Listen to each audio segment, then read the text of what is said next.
From Los Angeles, California, it's the Clubzero Podcast. With your host, Josh Abrams. Congratulations, you are now the proud owner of a brand new episode. Would you like to purchase the extended warranty?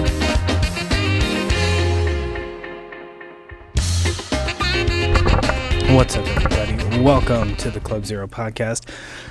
My name is Josh Aarons. This is the podcast where I talk to people I know about things I know. Blah, blah, blah. Guys, this is the 5th time I have filmed this intro, and I kid you not, every single time there was something wrong with it. So at this point, I'm over it. Like, whew. And my guest today, Alex, I know this isn't your fault, but I'm going to blame you. Oh, sheesh. Anyways, my guest today is my friend Alex Hutchinson, and we had a great talk about new things that we both got into. He recently got into jiu-jitsu, and I recently got into stand-up comedy. So we talk about what we've been learning in these new adventures of ours, and we talk about failure, because whether you like it or not, when you try something new, there's going to be a lot of failure. And I know, speaking for myself, I'm still very much in that failure mode. I didn't mean that as emo as that sounded. Fuck, I can't. I don't know if any of this makes anyone want to watch this. I gotta be excited. My guest today is my good friend Alex Hutchinson.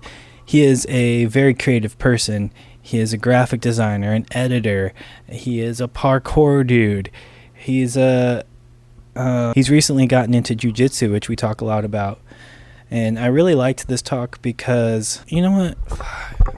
My guest today, Mr. Alex Hutchinson, he's kind of a jack of all trades. So this was a really interesting talk about a lot.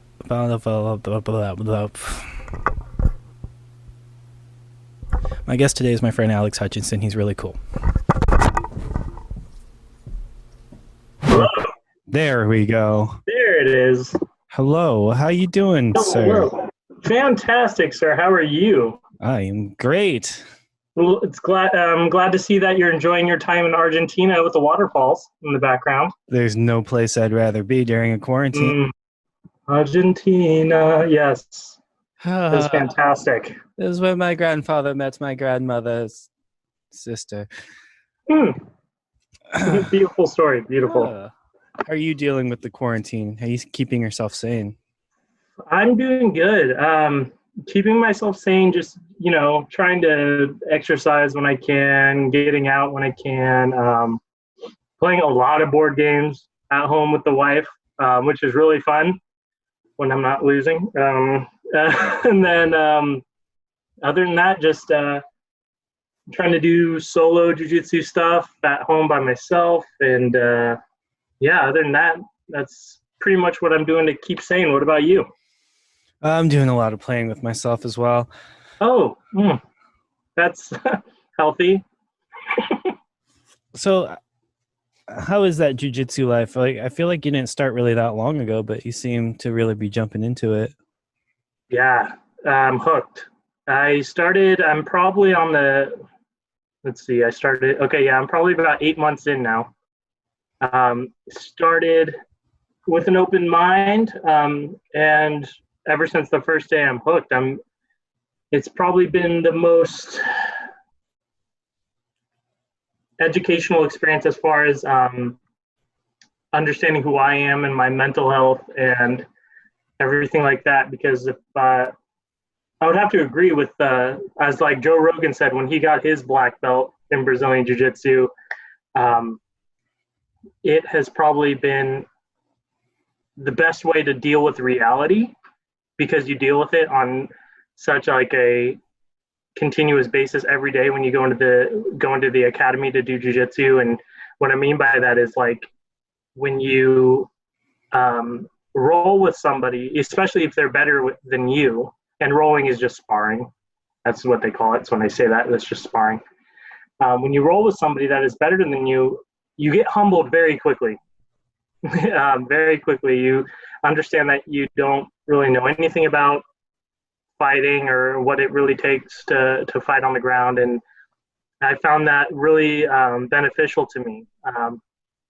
I kind of went into it thinking that I had a good idea of martial arts, coming from a boxing and karate background.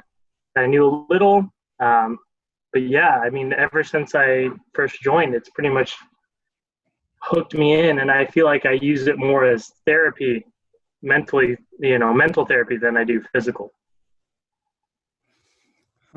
So what I hear that a lot about people, especially in jiu-jitsu, about how good it is for them mentally. What is it about maybe being humbled or facing a challenge that you think helps with the mental side of things? Um, I think it really helps because jiu-jitsu teaches you to relax and think and slow down and figure out what's going on in the moment.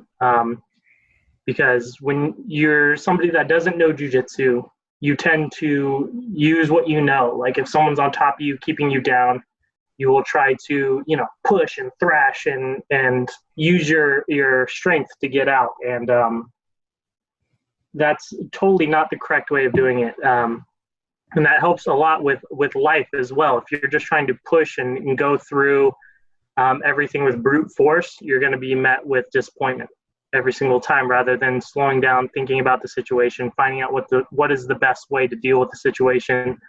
And that's definitely what I learned from jiu-jitsu.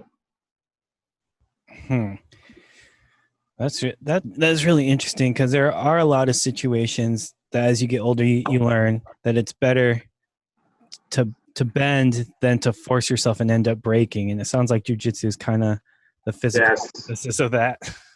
Yes, definitely. And I think a lot of people, especially in today's society, they are so wanting to win, like with everything. They want to win, they want to succeed, they want to be the best at what they do. And you feel like you should be up here, but when you get to jiu-jitsu, you understand that you're starting way down here, and that winning has nothing to do with it. And because you're going to lose a lot. And when you lose,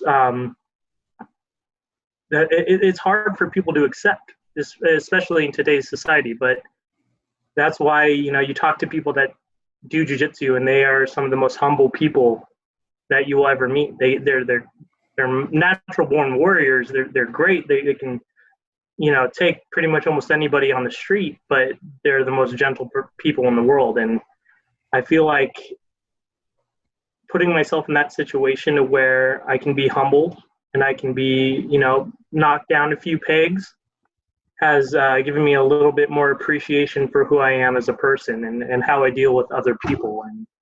And it's done nothing but, wonders for my mental health. So. Wow, that's awesome to hear. I agree. I know that the society today, it just really preaches like you're the best, you're winning, or you ain't shit. And it's really cool to hear how jiu-jitsu is like, no, yeah, you are shit, but we're going to build you up out of that shit. And you have to be shit in order to get out of that shit. Like there's no way around it. And I feel like society is like, I'm never showing weakness ever. I am the best. And that's really not realistic or healthy. Not at all. Especially if you want to succeed and learning. And you hear it all the time, especially from if you've ever had the luxury of having a good coach or a teacher or somebody that can tell you that, you have to fail, in order to succeed. And it's a lot easier said than done, because, when it comes to failing, people react to it in different ways. So it's all about how you react to it and how you adapt to it. And that's some of the best things I've learned. Indeed. Indeed.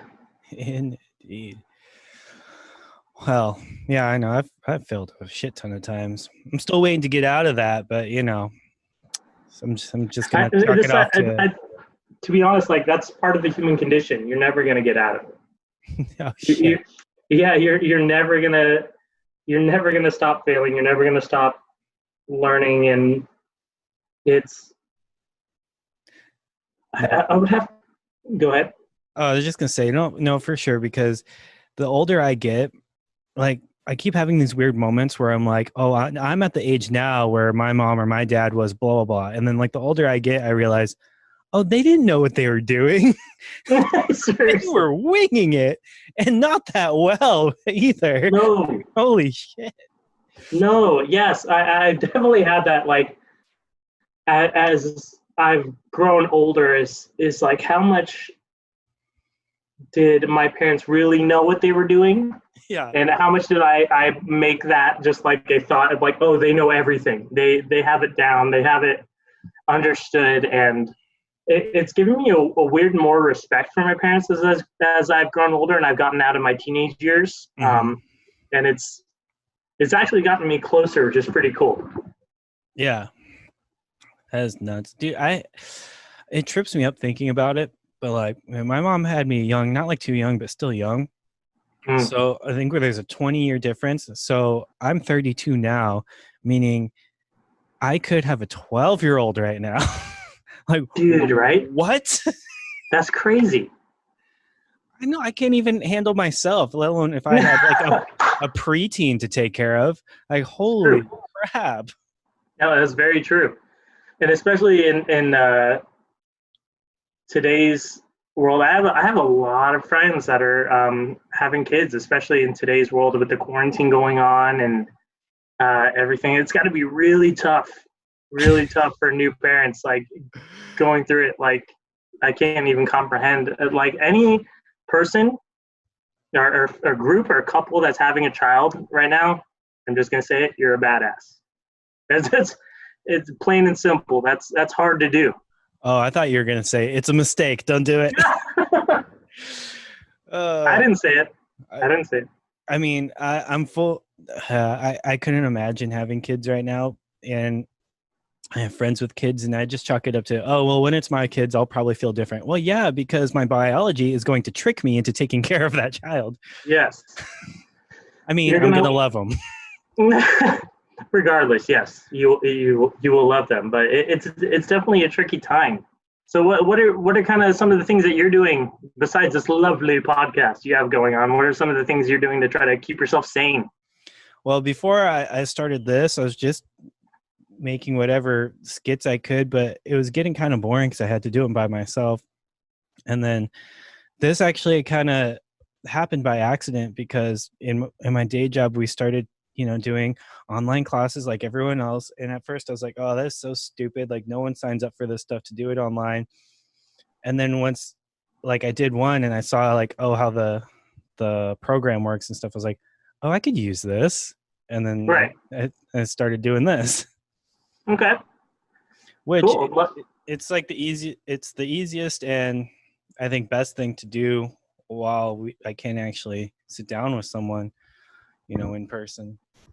Yeah, especially, and it's just being able to have like, a certain set of time just to talk to someone helps so much. Oh, I realize it's no coincidence that I've been able to get people on this probably a lot easier than I would otherwise, because they're like, yes, I need to talk to someone else, please. That was definitely interesting because I was wondering, like, just because when you said that you were starting a podcast and you're building this up, I was like, what a perfect time. You start, like, people are wanting to reach out, people are wanting to be social, people are wanting to share their stories. So this seemed like just the perfect time to start a podcast. I mean, so far it's working out. I talked to one woman who I haven't really talked to since high school, and that was a great conversation. I talked to this one guy I met once, and then we went off the deep end on some conspiracy shit, and it's been fun. Speaking of conspiracy, have you been seeing the latest Pentagon stuff that released the UFO? Oh, I'm so glad you said that because I was going to ask you about that and I forgot about it. Yes. Yeah, and the fact that it must be a crazy time because no one's even like, yeah. Like, just, meh. You're like, yeah, aliens, we figured. Whatever. It's about Come time on, they there's admit nothing it. here. Yeah, that's crazy. And they're not even like, weather balloon, weather phenomenon. They're like, yeah, we don't know what that is. Here you go. And I'm like, what? Like, yeah, and it's crazy because this was like a legit video filmed by a legit U.S. Navy pilot tracking something. I'm not sure if you're familiar. Did you watch the Joe Rogan podcast with that pilot talking about it? Oh, that video is from that pilot? Yes, that is the same pilot that was on the Joe Rogan podcast, where he took it and he, saw that little tic tac shape doing whatever, and then it was here and gone in a second. And it's just quite interesting that no one's really talking about it right now. And I understand why people feel like there's bigger and better things to talk about or discuss, but it's just very interesting that something like that was released by the U.S. government is just like under the radar, super easy. Well, I think, hang on, let me put my tinfoil hat on. Nope, right. I think that, most people, if they believe there's aliens and stuff, they're probably like, I don't know, just not prioritizing it because they're like, well, this is going on. And they probably don't think that aliens are connected to what goes on in our government and in our world. And you talk to anyone into aliens, they're like, no, they're running that shit. Allegedly. That's not coming from me. Yeah, and you get like the two different factions of people that believe in aliens. They're like it's either like the people that kind of believe it, and they're using more of the common sense. Like, obviously the universe is huge. There's a lot of everything out there and we just don't know. Mm-hmm. And then there's the people that just totally buy into it, like 100%. And they're like kind of over the top with their belief. Yeah. And that, and that's the hard part to sift through. I feel like that's naturally going to happen when for so long all the major institutions of the world were like, no evidence, that's not real. So you're going to get the people who are like, oh, maybe it's real. And then the people who are like, well, what are they hiding? Yeah, like, is this something the government has created and is hid from us forever? It's definitely an interesting topic. I mean, I have various theories on it, but I feel like the one I lean to the most is that when we discover the truth about aliens, I feel like our perspective of God is going to change. Not saying that God is like this Martian, but it's going to be like, I feel like it's going to take things from the Bible and then like shift the perspective on them and be like, oh, that's what they meant. Oh. Oh yeah. And the implications that would happen if this would be confirmed, like alien life and everything would be confirmed. People just are noticing the changes that are happening to the planet with a virus, mm-hmm. right? There's a little virus and all this crazy changes are happening because of one, microscopic thing. Now you bring in, extraterrestrial life. What are those implications that would happen on the planet? Mm-hmm. And to people's reactions, like you were saying, religion, everything, it would be a whole crazy shock to the system. Oh, for sure. Because, we've been on lockdown for what, 2 months? About 2 months. And what year is it? Yes. But like the whole, geologically, the planet is like, and we're not mm-hmm. gone. We just calmed the fuck down for a little bit. For real. So imagine the kind of impacts that would happen, if, aliens, extraterrestrial life was confirmed, different technologies kind of came to fruition because of that, like, and not even in that long of a period of time, because it, like, geologically the planet, it's like having almost a rebirth right now, and we're not even gone. We just calmed down for a little bit. We did, and people aren't used to the world breathing for a moment, like slowing down and taking a breath, and that pause is causing people to panic. Which is interesting. That is a great way to put it, because I was kind of thinking, like, okay, when we are back to normal, like, what if we do kind of like just kind of agree, all right, this month for like 2 weeks, no one's traveling anywhere. Yes. Imagine how beneficial that would be for the planet long term if we saw what happened just from this, and this was an accident. And I totally agree. That was my same thought. I was wondering, like, if the government were to agree on, like, a couple of weeks or a month out of the year of no traveling, no car emissions, no, anything like that, what the effects would be on the planet. And yeah, it would just be insane. It would just be insane because in the few short months, the air feels cleaner, or a few short weeks, the air feels cleaner. The water's clearer. Everything is just, turning a little bit better as far as like nature goes. Yeah. Did you hear that right now Los Angeles has the cleanest air in the world of like any city, the cleanest air in the world? And it's like, oh, no wonder everyone wanted to come here, because when we don't fuck it up, it's amazing. Right? It's a legit state. And like, yeah, that's crazy. Just seeing the pictures of the smog and the not smog, like just the before and after pictures is insane. Yeah. I saw on Twitter someone, or is Twitter or Reddit? I can't remember. Oh, it was on Reddit. And someone from Pasadena posted a picture, and it was like, "Greetings from Pasadena. Nice to see you downtown LA." And I was like, oh, I didn't realize you couldn't see them before. Just went from really far away. Yes, I totally get it. Yeah, that's nuts.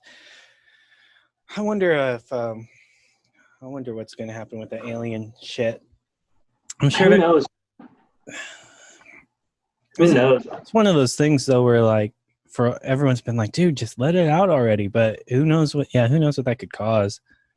Definitely knows, and knows who knows what that can cause. But did you ever hear about the whole like Bob Lazar story? All that you've watched the video and stuff. That was pretty trippy. That weirded me out. Oh yeah, I've seen plenty of Bob Lazar stuff. It's pretty crazy, man. It's just like I don't know what to think of it. Like I want to grab onto it, but I don't know if that's just me, wanting to know that there's something else, or wanting to be so enthralled, because I'm just like a big science fiction nerd already. So I don't know if that's just something I'm being drawn to because of it. But the story is compelling nonetheless. Well, I do think statistically, it's like, I feel like it'd be impossible for there not to be life out there. But also because of the size of everything, it's very possible that we could just never cross paths ever. Definitely. Because if personally speaking, like if I was like a highly, highly, highly intelligent being watching something, there would really be no need to actually go and interfere with that. Mm-hmm. I could see them just observing, for years and years and years and years to come. But I feel like this. Do you feel like this whole pandemic and watching the Earth heal and watching how much better everything is getting without, humans using vehicles and emissions and stuff, do you feel like this is going to have a big impact on the way we go forward after everything? Do you feel like, is it going to be just normal in America for people to be having masks, like, walking around Disneyland after everything now? And like, what do you see changing? Well, I think in the short term, I do feel like people will keep wearing their masks in big public places, at least for a while, and then it'll kind of phase out. Like, because it's going to be like the thing to do, because, that's what media is telling everyone. So, oh, wear a mask. And then eventually that'll fade away and they'll be on to the next thing. From a policy perspective and like a nation and worldwide population perspective, I do see things changing, and I could see it changing for different reasons. On the good side, like how we were talking about, I could see things changing because, governments, well, probably not even governments, because I feel like they don't give a shit, but like populations as a whole will be like, dude, look how beneficial this was on accident. Let's just plan to do a little bit of this. That way we're not locked down. We know, like, all right, we're going to chill and then let the planet breathe. And, like that kind of stuff, I could totally see that happening. And then on the nihilistic side of things, I could see governments being like, oh, we can just put it on the news that you can't go anywhere and people will listen. That's the hard part. Oh, yeah. I was having this conversation, I think, with my cousin when it was starting to happen, because he was very like, watching the numbers in Italy, and like he was all freaking out about it. And I was like, yeah, I get the reasons why we're doing everything, but the thing that really rubs me the wrong way is that the government just controlled the entire population through fear. And I feel like that is such a slippery slope, and I'm not okay with that. And I feel like a lot of people aren't okay with that. That's why you're starting to see these protests and stuff. Yeah. And I get why people are upset, because from like a health standpoint, it's like, okay, is that the smartest idea? But at the same time, I don't think it's fair to shame them either, because I mean, not all of them are seeing the big picture. A lot of them are just kind of like, I want to go to work, I want to play golf. There's plenty of that. Yes. But there's also plenty of people who are like, this is a slippery slope, and if we don't speak up now, we will never be able to say anything, because that's how it goes in history all the time. Mm-hmm.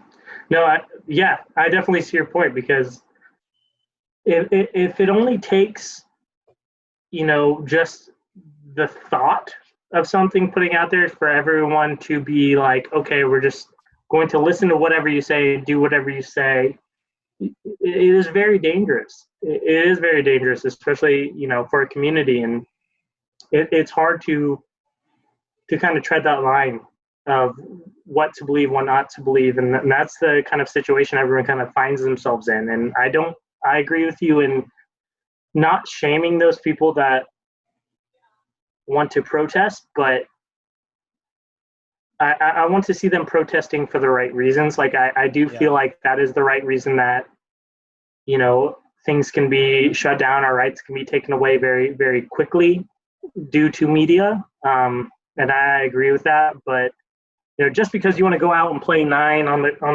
the green or the fairway or whatever, like, I don't know. It's hard. I mean, yeah, it's always going to be a complicated situation. There's lots of gray. It's not black and white, because I mean, there are plenty of people who, they're on salary and they're like, oh, we're chilling for a few months.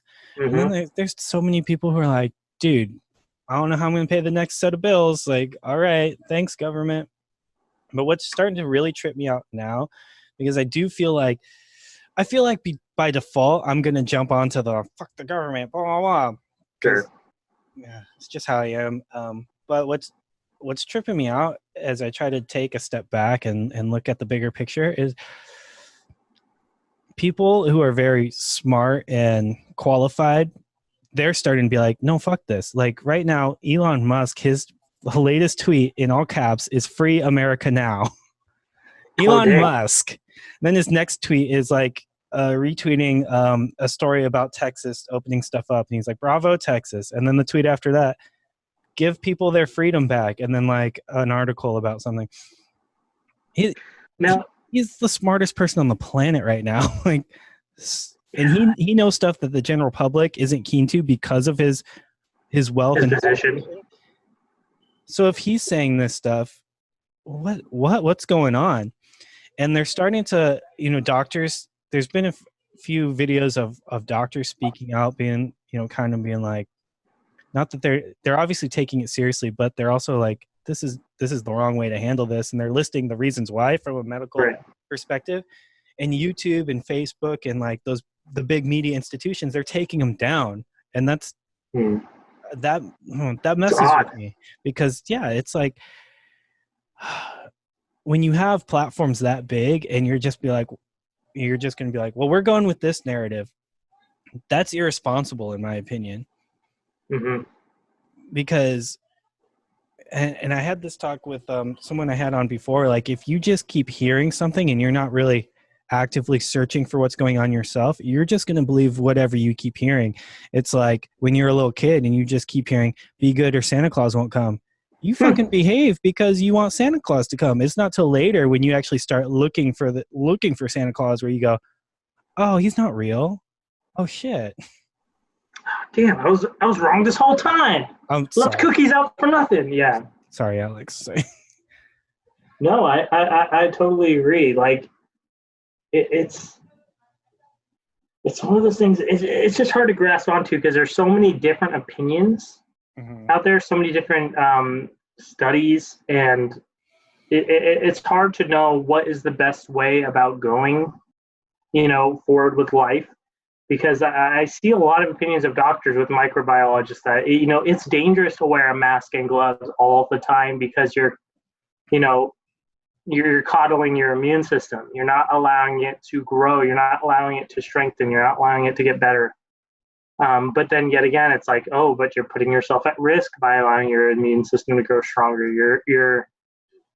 You're putting yourself and others, people that are weaker of getting this disease. So it's a very fine line to kind of tread. Yeah. Yeah. Because, I mean, when I was a kid, it was you go outside, come back when the streetlights come on. And I feel like that shaped me in a lot of ways. Mm-hmm. But at the same time, you wouldn't say that to someone who's like confined in a wheelchair or gets sick really easily. So Right. there is, there's a lot of that going on. Yeah, and it's I've noticed myself, I'm not sure if you're the same, but I've noticed myself staying away from social media. Not in the sense of like, oh, I'm never going to watch YouTube and I'm never going to do. I more or less find, to be more specific, I find myself staying away from Facebook specifically.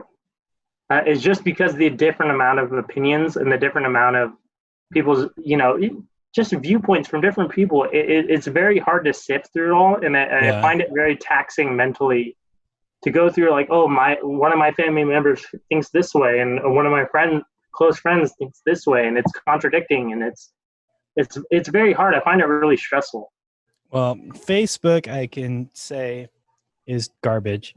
The only reason I'm still on it is because I have so many family members where it's like, oh, I don't want to, I'm not gonna fucking email them. So yeah, and then a lot of the family members and stuff. Hello. She just walked in. Hello. That is my wife Savannah, by the way, who just walked in. Hello. Hey, Savannah. Nice to see you. Hi, good to see you. But I'm sorry. What were you just saying? Facebook is garbage. Okay. But yeah, it's just I have family members that are so adamant about wanting me to stay online because that's their only way of communication. Yeah, which I kind of get it because, I've changed my cell phone number several times. I never check my email. In fact, like if I have stuff like from work that's like, did you read the email? I'm like, no. Right. It's not 2008 anymore. Like I'm not looking at my email. I can't keep up with all of it. Yeah. But I kind of got it. I've just kind of relaxed on Facebook, but for a while I was just trolling hard and it was like, that was amusing me. But then that wasn't even fun because I'd be trolling, saying something that's obviously a joke. And then like my mom or something would like reply like, well, blah, blah, blah. And I'm like, bro, like, of course I know. Yeah, I'm just stirring the pot because I'm bored. Like, yeah. Yeah, I totally get that. And it's hard because, it's hard to read sarcasm through text, apparently for some people. So yeah, like I posted a few troll posts and then I got a message from like an acquaintance like, hey, how you doing? Are you okay?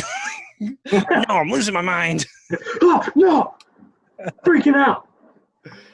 But after this is all said and done, everything's going to calm down. What do you find is going to be the first thing that you're going to find yourself wanting to do?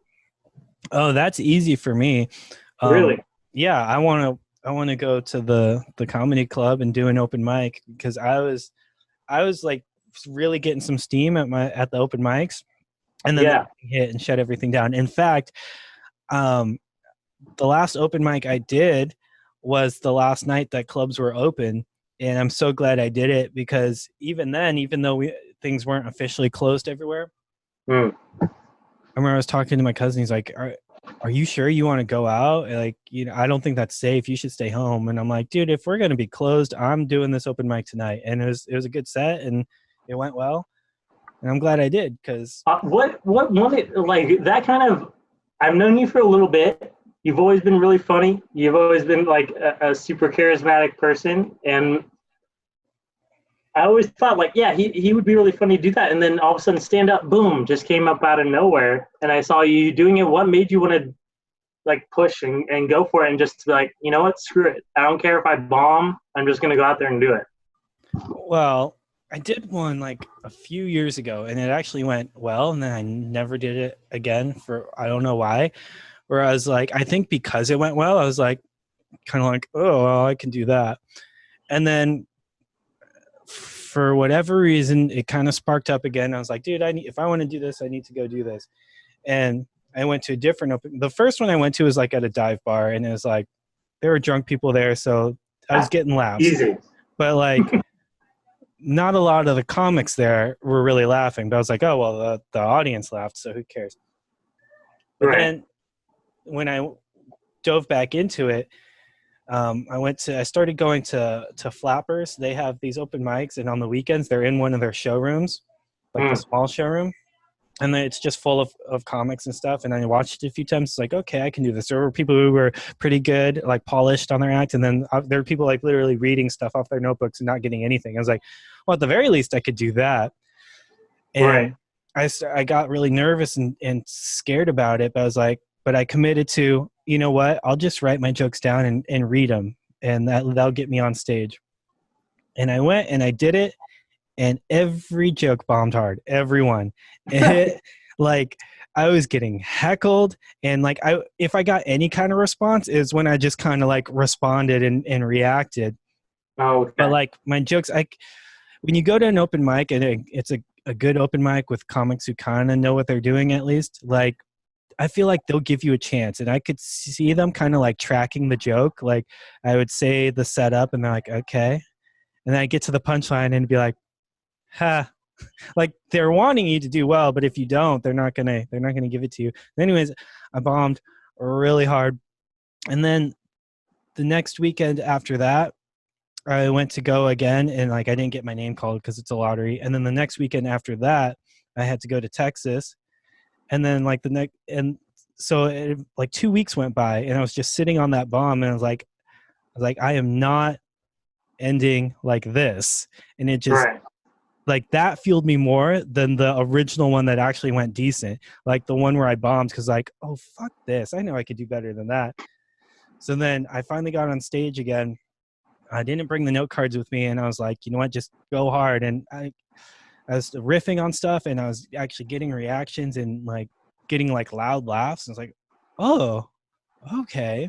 So then that put the spark in me to keep going. And I had a few more sets between that and when everything closed, and you're somewhat better than others. But dude, yeah, I feel like the spark was failing. Like we said before, like failing fuels you. That's where you learn. Because the very first one could be chalked up as a success, and I didn't learn anything.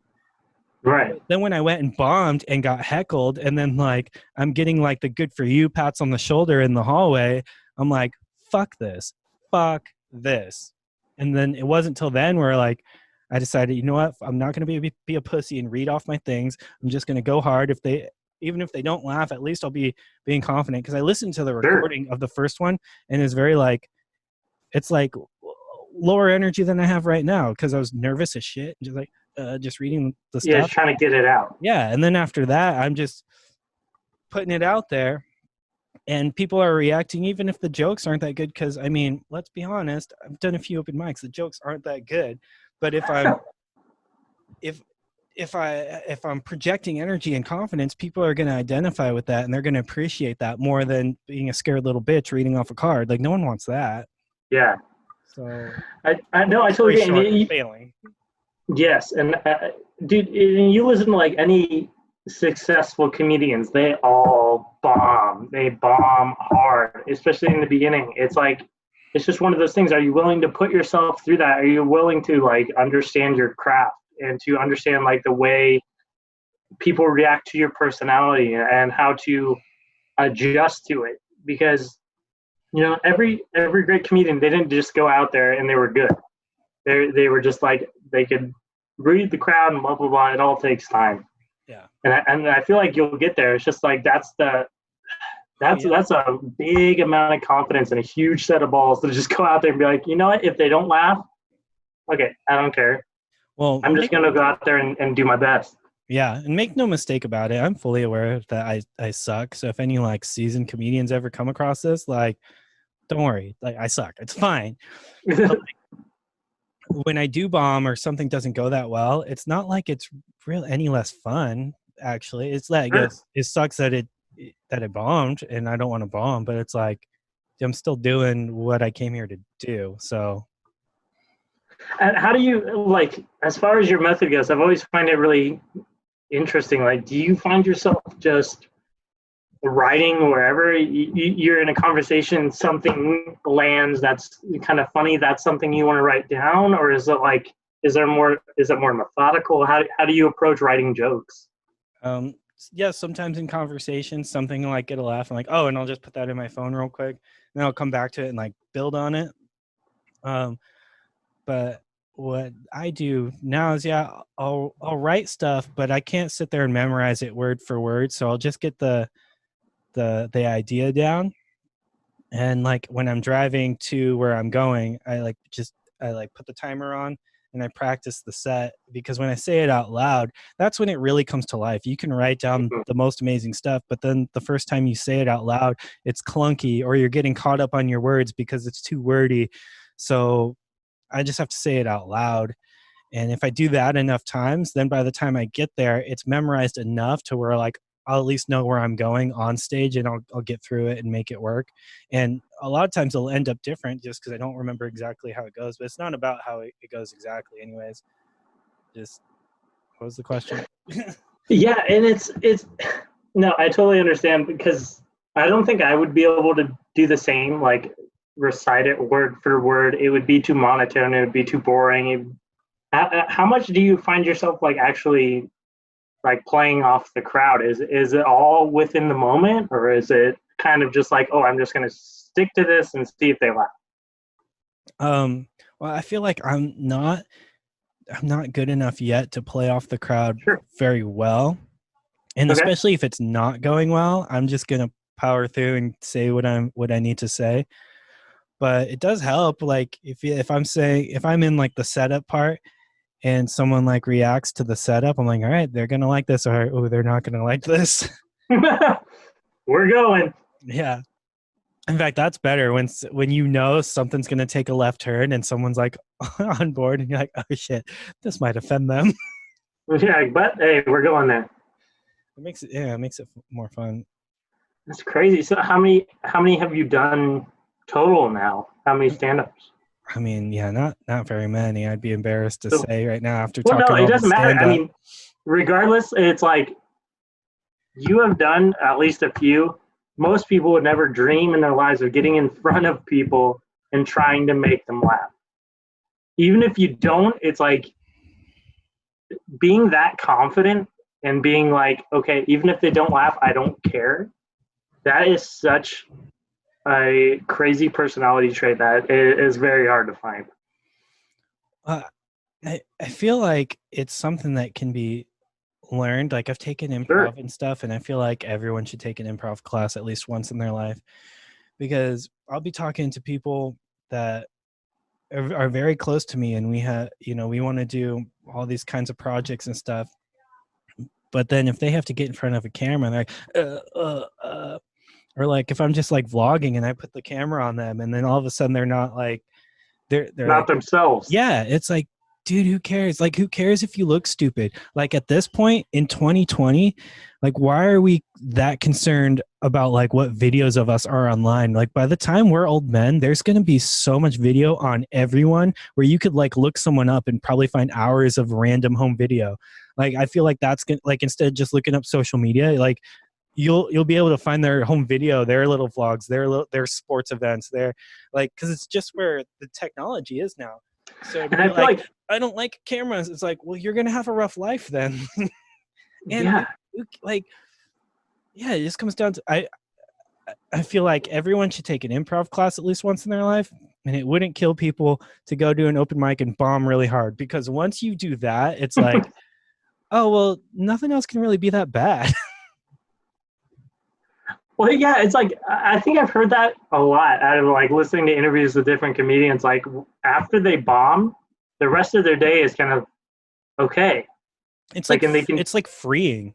It's almost yeah. It's like they can just deal with whatever. It's like, all right, I put myself vulnerably in front of all these people. They didn't react well. Now what? I'm still okay. I'm still here. Yeah. So Well, that's one of the main things that made me want to keep going back into the same open mic is because like I had gone a few times just to watch, and I realized that a lot of the same people keep coming. So if I was going to go on stage and then never show up, maybe they would not remember me. But then maybe someone would be like, "Oh, whatever happened to that one guy? Oh, he bombed and never came back." And I yeah. feel like in life there are a lot of people who are like that, or like they're going to try something and then if they fail, that's it. But it's not like, yeah, you're not gonna be a success at anything right off the bat, or like most of the times the first time you try something, it's not gonna go well. Like if you're trying to teach a kid a fucking back handspring, they're gonna fall on their head the first time, and it's not gonna be like, oh, Oh yeah. well, you can't do that. So no, you gotta keep trying it. Yeah, it's if people don't understand the skills that are required and the technique that is required to allow yourself to succeed, no one's going to get them to that point of being able to succeed. And just to revert it back, that is what I've learned from jiu-jitsu. If I got some 250-pound 6'5" guy, looks like a linebacker out of the NFL, like on top of me and just totally controlling every movement I do, if I don't know how to calm down, how to understand his body movement, and understand the technique to get me out of that situation, I'm never going to succeed. I'm never going to know how to get myself out of a situation that is difficult if I don't put myself in the situation that is difficult to begin with. Amen. Dude, jiu-jitsu is like I'm really starting to understand the more we talk, like, oh, that is why jiu-jitsu is badass. Because had you gone the first time, got tied in a knot, which you probably did the first time, and then never went back, like, then what are you learning? But then you keep going. Maybe you get tied in a knot a few more times, but eventually you recognize what someone's going for, and then you counter it. And then it's like, oh, I just learned how to get out of that situation. Yes, and I think that's what's great about the jiu-jitsu community as well, is that they're willing to teach, and they're willing to show you what went wrong, and they're becoming, the people that I train with are becoming more family to me, because I can go on the mat for a couple hours training with someone that's really close to me, and they're going to kick my butt, but they're going to kick my butt so well that when I go out into the street and someone picks a fight with me, that person will never be able to do what that person did to me. In that sense, I'm not saying that like anybody, like I'll be able to take anybody, but for like an average person that doesn't know how to fight or anything like that, my training partners are putting me through those difficult situations so that I understand what to do when that person on the street is putting me in that difficult situation. And that difficult situation seems very calming now because I've been here a million times. I know what the average person is going to do. I know that the average person is going to want to punch my face in or explode and use all their energy and get out. But I also know that that person is going to get tired. Mm-hmm. If I can hold on and if I can use my technique, that person's going to wither. They're going to go away, and then I can do what I need to get out of that difficult situation. And I can carry that on to every aspect of my life, now. So it has been such a great tool for me. That's got to be so useful because, the mental side of things for sure. Because how many people do you know where when stress starts hitting, they're and you're trying to calm them down, but you can't do it. They have to do it. And it's like if they would just breathe and take a step back, they would see like the 3 different options they have to get out of that situation. Yes, and I agree. And that's what my training partners do for me. If I panic and I freak out and they tap me, they choke me out, they do something, and I tap, I lost. You can go about it 2 ways. You can like punch the ground or punch the wall and be like, fuck, I fucked up. I just got choked out, blah, blah, blah, blah. Or you can be like, what happened? What led me to that situation? How did I get caught? And my training partners will tell me, when I was in this position, you made a couple of these wrong moves when you could have gone here. You could have relaxed. You could have breathed. You could have waited until I did this. And that blew my mind as far as like someone's willing to teach me that. Like even after they tap me out, hey man, that was great. You did so well. You defended for 5 minutes. Let me show you what you did wrong and show you how to improve. Because I don't want you to get manhandled out there because I care about you. You know what I mean? And that was just incredible to me. Do you think that society as a whole is like, I feel like, what am I trying to say here? I feel like in most situations, the most beneficial thing to do is to try to calm down, quiet the storm, and then find your way out. But at the same time, I think society, for whatever reason, is just so like noise, distraction. And I don't know if it's on purpose or just kind of on accident because people are making money at this shit. But I don't even know where I was going. But I feel like, no, I agree with you. It's that, and that's part of the human condition, is learning how to sift through that noise. Yeah. Which that should be, whether through meditation or through different disciplines such as jiu-jitsu, like that needs to be required in schools and stuff. And it's not like musical instruments. It used to be required and it's not. Like, sports programs used to be way more funded in the day. Now they're barely funded. But I know people who I would say are just kind of basic. They don't do anything with their life, and whatever the media tells them, that's what they're going to believe, whether it's right or wrong. I'm not saying the media is always wrong, but it's like they're just going with the flow of society. And the ever shrinking minority are the people who can be like, this is what's going on, but this is how I see it. Like not a lot of people have their own perspective because they just let all that noise hit them and sink in. They don't know how to meditate, or, if people don't meditate, they just like go on a fucking walk and don't wear your headphones. I see this happening to me all the time, where I got headphones in all the time and I'm listening to podcasts or music. And then sometimes I'll be like, dude, like I'll catch myself where like, I haven't really thought about anything for myself today. So I got to take the headphones out and just go for a walk in silence. I don't know why it's getting harder and harder to do that, but I feel like it's more and more people are finding it harder to deal with the inner monologue, with that thought process and anxiety that goes on through day-to-day life. And it's a quick escape, to maybe take your mind out of it for a few minutes with a video or a movie or whatever. And it's hard to put yourself in a situation where it's just you, yourself, and I. Like it's hard to just kind of be with yourself today. And that's an interesting thought. It's like, how many kids can put down the screen and just be with themselves for an hour?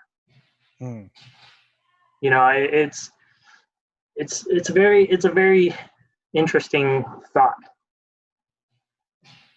I think that's one of the things that actually did really scare me the most when the shutdown and the quarantine stuff was really starting to come down. Because I realized, dude, like, I'm just going to be by myself for a long time. And in most people's lives, like, the biggest enemy you're ever going to have is yourself. And if you can't learn how to manage the enemy within, like, life is tough. I mean, so I started a podcast. That's great. And whatever your medium is, I think everyone should try to find something to allow their minds to soak into it, to be,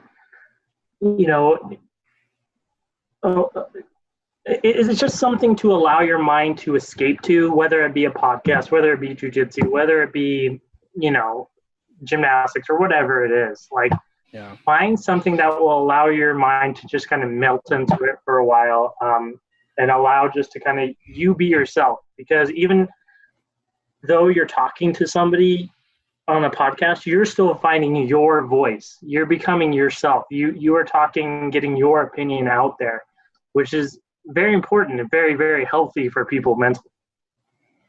Yeah, I think so. And I've noticed on some of like the more recent ones, I mean, with people that I know better, it's easier to like go back and forth and have the dialogue. But with the people I didn't know that well, I just kind of ask the question and like let them go. But like with you today, because I've known you for a long time and you're a good friend.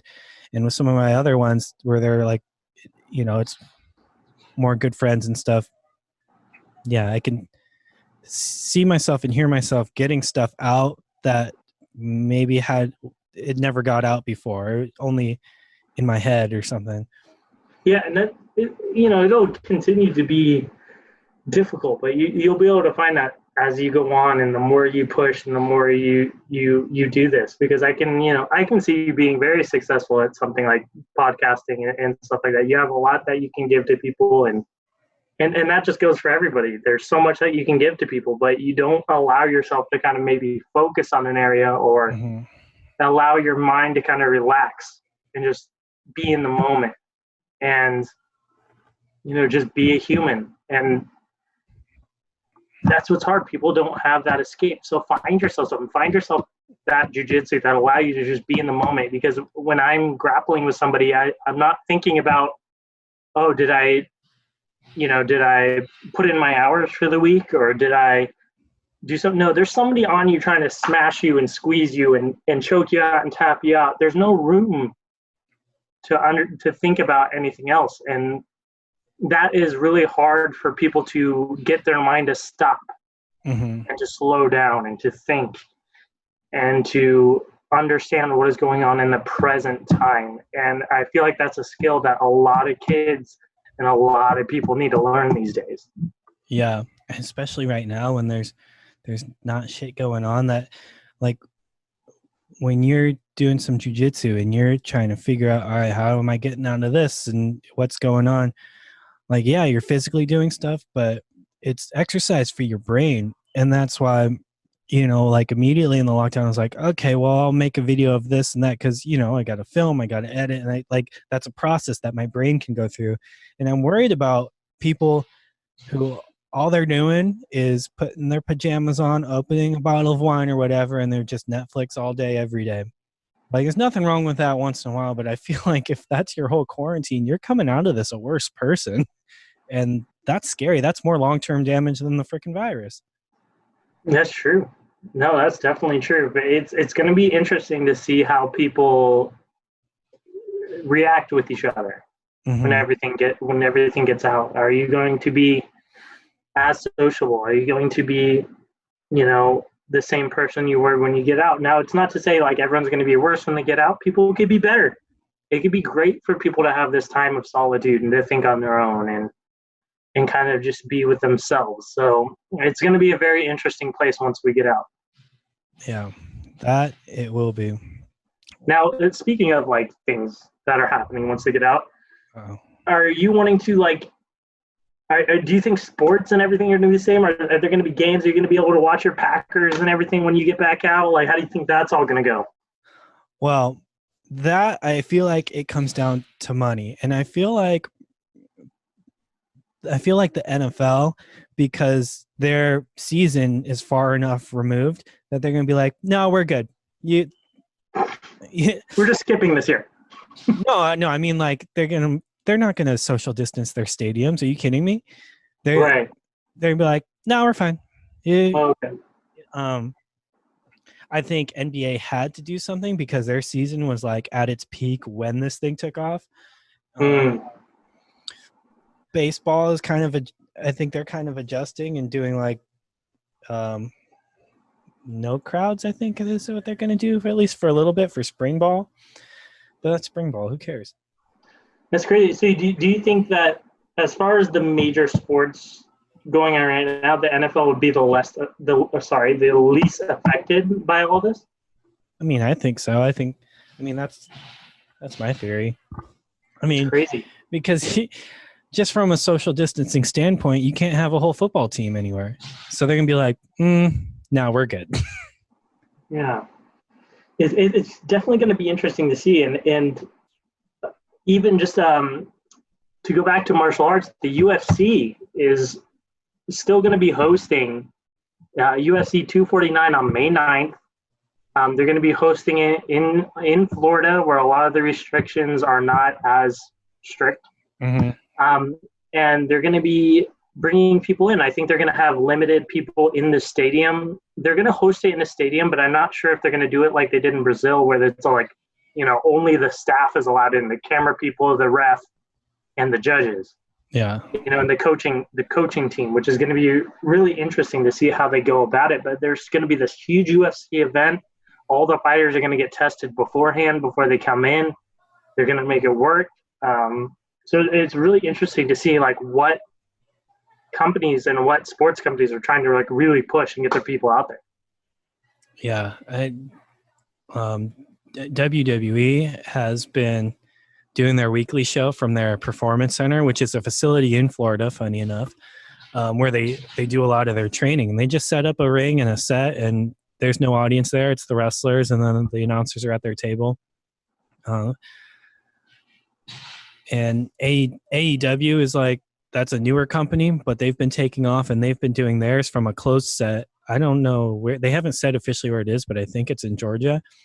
Like one of their staff members has like a training facility of his own, but they've actually put like, so that they have some kind of audience, they've put like members of their roster like in the crowd. So you got like good guys on one side, bad guys on another side, and it seems cheesy, but at least there's someone reacting to what's going on in the ring. Because like the WWE stuff, their weekly shows are kind of okay, but like they literally did WrestleMania, the biggest event of the year, which is known for making it big, over the top, spectacular, giant entrances, pyrotechnics, and they did it from the performance center, and it's kind of like, right, it's not the same. Yeah, but I do think for UFC, it won't matter as much because, yeah, it's always better when a crowd's reacting to a big hit or like a chain of moves and stuff. But because it's an actual sport, it's not. It's not. Hey, Josh, give me 1 second. I'm sorry. There is a little noise. I just want to make sure no one got hurt. It sounded like a big bang. Can we cut this? Yeah. Maybe? Okay, give me a second. Oh.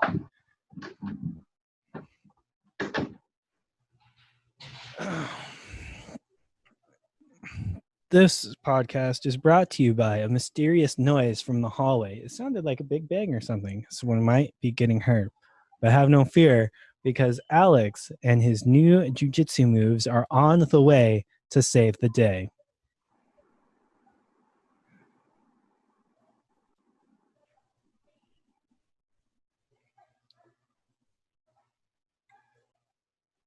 This podcast is also brought to you by Teddy Bear Cookies, honey flavored. I got these at the Dollar Tree because I thought they were Teddy Grahams. They're not. They still taste okay, but not as good as the real thing.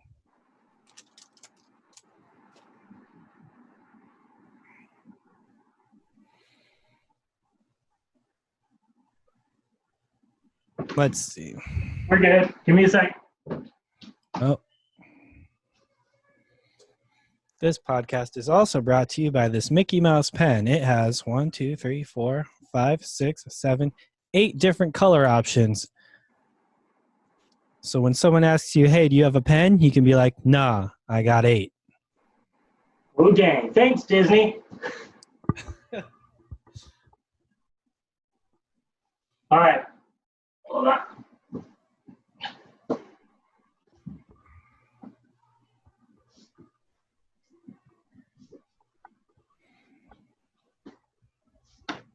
Yeah, everything's good. Everyone's survived. We're fine. Oh, okay, good.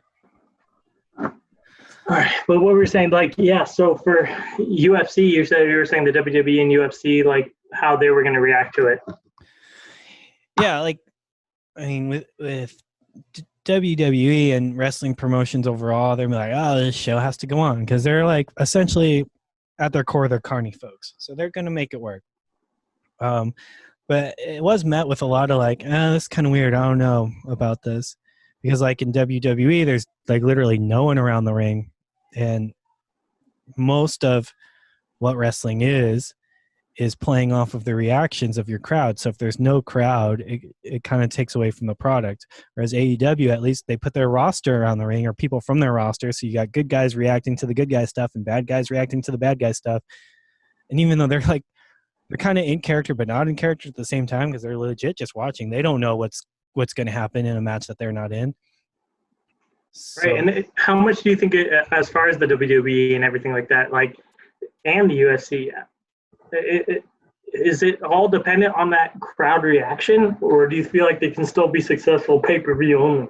Oh, right. I think UFC will be fine because, they got their pay-per-view buys, and whether a crowd reacts or not doesn't affect the end product, and the end product is actually what happens in the octagon.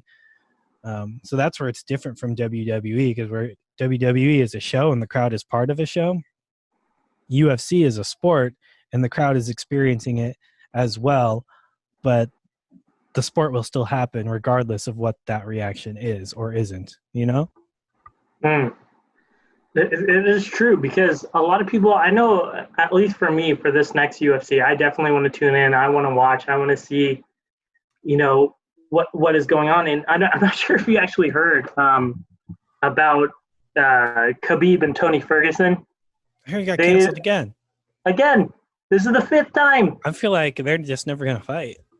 It's cursed. It's so cursed. Like they were saying, like, it's crazy. This is the 5th time they've tried to get these two together, and they're some of the baddest men ever, especially in their division.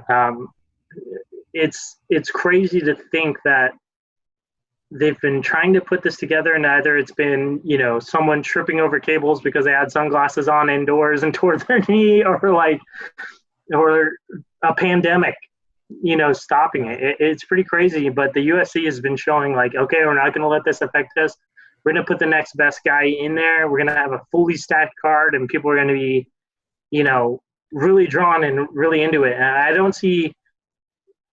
haven't seen boxing or any other sport. I'm not sure. I'm not the biggest follower of wrestling, but I'm not sure if wrestling is the same way. Or like, we're going to still put on these big shows. We're still going to go ahead, and we're actually fighting for that entertainment. I've seen UFC do it. I'm just not sure if I've seen any other sports really go for it.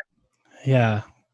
Well, I feel like with Khabib and Tony, like, they're going to get to a point. I mean, maybe it's starting to be to that point where it's like, oh, this fight's not going to be the same anymore because someone's going to fall out of their prime or someone's going to be too injured. You're not going to have that, like, Titan versus Titan fight anymore pretty soon. So it's like, they either need to just abandon this shit or just fucking make it happen.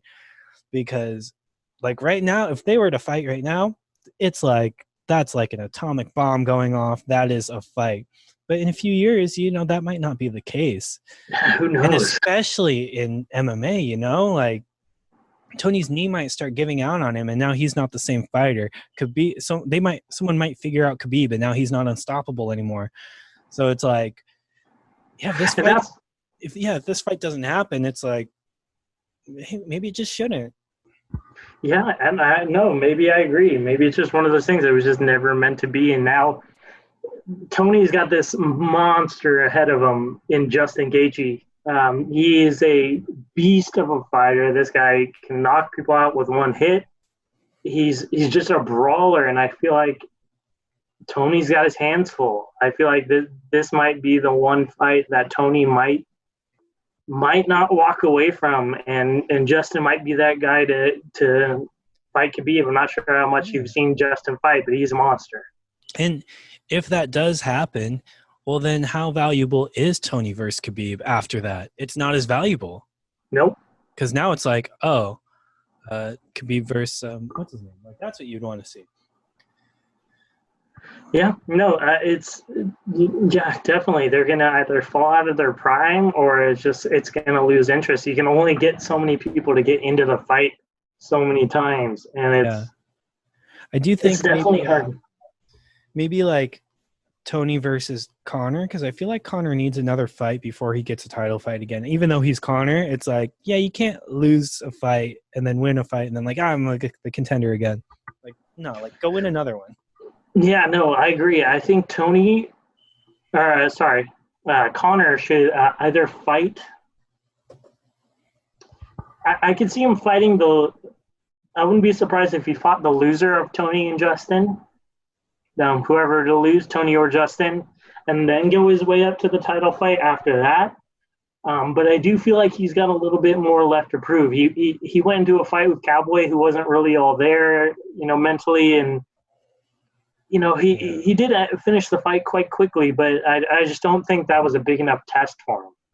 Yeah, I agree. Like, not to take anything away from Cowboy, but I never really looked at Cowboy as like, oh, that's like the top of the UFC. Like, not the way like I look at Tony Ferguson. Right. I can see, because I agree and I disagree at the same time, because, Cowboy has never been at the championship level. He's always been like right there, but he's never been able to break that mark and get into that championship level. But he has been a beast. He just has a record that doesn't quit, and he's one of those guys that you really got to make sure you put him away in order to win. And that's hard to find in the UFC. There's very limited people that are like that, as far as like they'll just take a fight whenever, whoever. Mm-hmm. He just lost against Tony, and he's jumping back in, and Tony's jumping back in, and it's just like there's a few of those people that are hard to find. Like Tony's one of them. Connor, I feel like he used to be one of them, but now he's just like looking for the money fight. And Cowboy's one of them. He'll just fight whoever. Anthony Pettis is now fighting Cowboy at the new fight, which is going to be really interesting.